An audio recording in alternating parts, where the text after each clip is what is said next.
Reka uyu munsi turebere hamwe impamvu y'imirwano ya Iran ikomeje gukaza imbaraga kugira ngo igenze make, ahubwo umunsi ku wundi igenda irushaho kuba intambara ikomeye, intambara izamo ibihugu byinshi bitandukanye, bimwe bishyigikira Iran, ibindi bishyigikira Israel, cyane cyane ko Israel yo ishyigikiwe n'igihugu cy'igihanganye gikomeye hano ku isi twese tuzi nka Amerika. Bisobanuye ko hari ibindi bihugu rero bishobora kuba bitavuga rumwe na Amerika biri kujya ku ruhande rwa Iran. Uyu munsi nicyo kiganiro turibandaho, mube hafi rwose ntimujye kure. Iyi ngiyi niyo mpamvu ya mbere nyamukuru ishobora gutuma ituma intambara yo mu burasirazuba bwo hagati ikomeza kongera imbaraga, ahubwo aho kugira ngo igenze make. Baratubwira ngo when there is a war in the Middle East, the price of oil goes up fast. Nuvuga ngo mu gihe cyose hari intambara muri uburasirazuba bwo hagati, ibiciro by'amavuta bizamuka cyane ku kigero kiri hejuru. Kugira ngo tubyumve neza turi aha ngaha, bimwe mu bihugu bitandukanye byo mu burasirazuba yo hagati baba bavuga hano, baba bavugamo ibihugu nka Egypt, Palestine, Israel, Leta Zunze Ubumwe z'Abarabu, Kuwait, Iraq, Turkiya na Jordan, ndetse n'ibindi bihugu byinshi bitandukanye dusangamo cyangwa se bitanga amavuta akoreshwa hirya no hino hano ku isi. Iyo mpamvu rero bivuze ngo kubera ko bihugiye mu ntambara cyangwa se biba bitari gukurikirana neza ibijyanye n'amasoko ndetse na production cyangwa se umusaruro wundi ukomoka ku mavuta ndetse na peteroli, bihita bituma ayo mavuta aturuka hariya hantu nyine ahenda, ibiciro byabo birahenda kubera ko n'ingendo ziba zitari gukorwa, yaba izo mu mazi, izo mu kirere cyangwa ku butaka, ngo babashe kubigeza hirya no hino mu bihugu bikeneye ayo mavuta. Bisobanuye ngo amavuta ahita atangira kubura kubera ko transport, ubwikorezi ntabwo waba bugikora neza nk'uko byari bisanzwe. Amavuta rero hirya no hino ugasanga arahenze, igiciro cyayo kirazamutse, kibaye kinini. Icya kabiri, the stock market is dropping, which means many people are losing money. Iyi stock market ni bimwe bajya bakora ku mbuga nkoranyambaga bakoresheje murandasi cyangwa se internet, bafata amafaranga bakayagurisha, twayita nko kuyakina.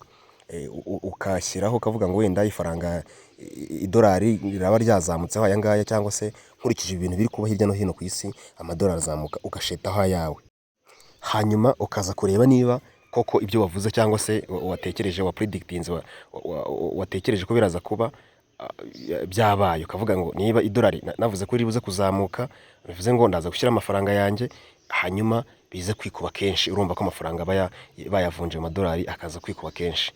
Bitandukanye ariko na ya mikino y'amahirwe dusanzwe tuzi, byo kusheta cyangwa kugira gute, oya, ibi byo akenshi usanga wenda byizeye ko aba ari ibigo by'imari bikomeye ku isi bibishyiraho, wowe ukaza gushyira amafaranga yawe ukajya ureba niba idolari cyangwa se paundi bitewe naho n'ibyo muraza kuvunjamo riraza kuzamuka cyangwa rirata agaciro. Iyo rero riri kumanuka uhita ukura amafaranga ukabikuza, iyo rizamuka nawe ubuteye witeguye neza ko amafaranga yawe araza kwiyongera. Bisobanuye ngo rero abantu baba bashoye imigabane, baguze imigabane cyangwa bashoye amafaranga muri iyo stock market, muri ayo masoko twahoze dusobanura, ntabwo baba bacyunguka mu gihe hari intambara iri muri Middle East cyangwa mu burasirazuba bwo hagati, cyane cyane ihuza ibihugu nka biriya twahoze tuvuga kenshi ko twabonye ko hisangamo ibihugu bikomeye biri kurwanirira bimwe mu bindi bihugu bihanganye, cyane cyane nka Amerika n'Uburusiya n'ibindi bihugu bitandukanye, akenshi kubera wenda ku nyungu z'ako ga peteroli ndetse n'amavuta bari buze wenda gusarura muri ibyo bihugu. Turebeye ku kindi, baratubwira ngo gold is now at a record price because people think it is safe investment. Tugenekereje baratubwira ngo zahabu ifatwa nk'amafaranga. Urumva ngo zahabu ni nk'amafaranga kubera ko ari umutungo abantu batekereza ko uri safe, uri mu kushora nyine udashobora guhomba, cyangwa se bigoye ko ufite zahabu yawe wayibitse iri ahantu muri stock ahantu runaka, uba ufite amafaranga kandi amafaranga adashobora guhomba.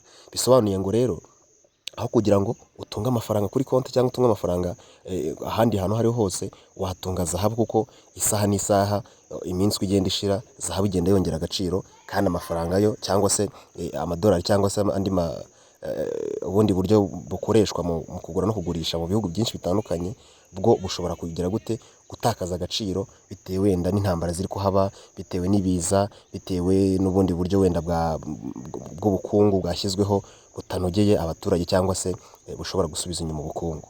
Ahangaha rero iyo n'indi mpamvu ya gatatu tubonye ko iyi ntambara yo mu burasirazuba bwo hagati ishobora kugenda ikomeza izamuka umunsi ku yindi, kubera ko ari naho muri biriya bihugu ngo ni ibihugu bikize, ibihugu bifite amasitoke menshi y'amazahabu n'andi mabuye y'agaciro, bisobanuye neza ko rero bo baba bizeye ubukungu bwabo ko budashobora gusubira inyuma uko bubonetse kose, kubera ko bafite amasitoke ahagije abitsemo amazahabu. Igihe cyose bazahagukira bavuye mu ntambara, ayo masitoke bayashyira ku masoko rwose, ubukungu bwabo bukongera bukahagarara neza.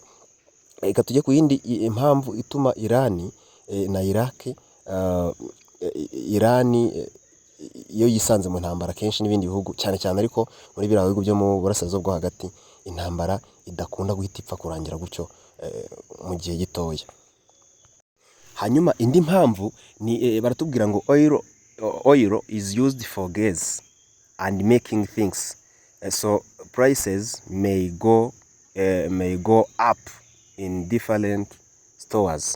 Nuvuga ngo kubera ko gaze ikorwa mu mavuta, ndetse ayo mavuta akaba anakora ibindi bikoresho byinshi bitandukanye bikenerwa ahantu hose hirya no hino ndetse ku isi.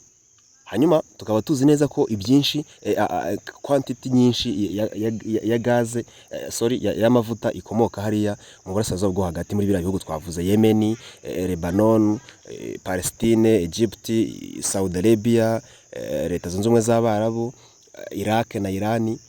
Iyo yonyine ni impamvu ishobora gutuma ibihugu byo hirya no hino ku isi bigirwaho ingaruka no kuzamuka kw'ibiciro by'ibintu byose bikomoka ku mavuta, tutibagiwe na gaze n'ibindi byose bikoresha ibyo bintu tuvuze, bikoresha amavuta, bikoresha na gaze. Bikaba byatuma rero intambara yo ikomeza kugira ngo ibiciro by'ayo mavuta na gaze bikomeze bizamuke, hanyuma ibihugu nabyo bikomeze biprofitire mu kuzamuka kw'ibiciro kubera iyo ntambara iri gukomeza kuba.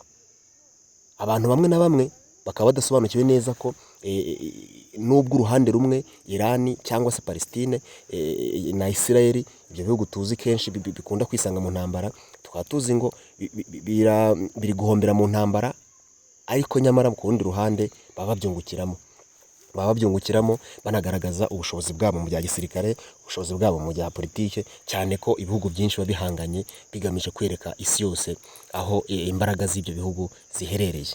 Ikindi baratubwira ngo large ships are afraid to carry goods through the water near Iran. Nuvuga ngo dukurikije kiriya tumaze kuvuga, ibihugu byinshi byisanga mu ntambara bigamije kwereka isi yose n'amahanga yose ko bikomeye wenda ku bijyanye na gisirikare, cyangwa se gutanga attention ku bindi bihugu ngo byerekane ubushobozi n'ubuhangange bifite mu bijyanye n'ubukungu cyangwa ibya gisirikare cyangwa ibya politiki. Aho ngaho rero baratwereka neza ngo large ships are afraid to carry goods through the water near Iran. Ibihugu byinshi biba bifite ubwoba bwo gutwara amato biciye mu mazi, ariko nanone ku nkengero cyangwa se biciye mu mazi yegeranye cyangwa hana imbibi na Iran. Urumva neza ko Iran akenshi ishobora kwisanga mu ntambara, igakomeza ikarwana, ikanga kuyoboka inzira y'ibiganiro kugira ngo ikomeze yereke ibindi bihugu, inatere ubwoba ibindi bihugu gukomeza kuyitinya, kumva neza nyine ko bagomba gutinya Iran mu buryo bwo gukoresha izo nzira z'amazi ariko zihana imbibi na Iran. Ibihugu byose bigakomeza bikangaranye, bigakomeza bifite ubwoba bwo gukoresha izo nzira z'amazi kugira ngo bitagira ahantu bihurira na Iran. Wakibaza ngo inyungu ni iyihe kuri Iran?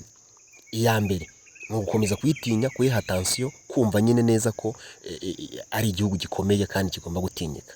Iya kabiri, niba hari ibicuruzwa bica mu mazi nk'uko twari tumaze kubivuga byinshi Iran bifite bica mu mazi, kenshi ubusanga ari nka biriya tuzi neza ko bikunda kwangirika. Iyo daciye mu kirere mu ndege biba bigomba guca mu mazi.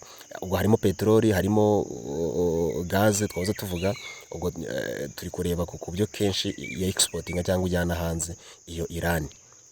Ibyo bihugu rero iyo bitabashije kujyana cyangwa kugeza ibyo bicuruzwa byabo hirya no hino ku masoko bafite hirya no hino mu bindi bihugu. Aho niho Iran ibiboneye, ikaba ibonye amasoko, ikanaheraho ibiciro bizamuka rero kuri ibyo bicuruzwa byinshi baba bifitiye ubwabo, ikabyungukiramo kubera ko yo iba ifite amasitoke yabo, kandi abantu babikeneye hirya no hino ku masoko. Urumva ihita ibyungukiramo mu buryo bw'ubukungu, bwa politiki bakayitinya, bakanayiha iyo respect, icyo cyubahiro rwose nk'uko baba babyifuza. Reka rero tuzakomeza mu kiganiro cy'ubutaha, bimwe mu bintu byinshi byagiye byangirika ku mpande zombi. Ciao ciao.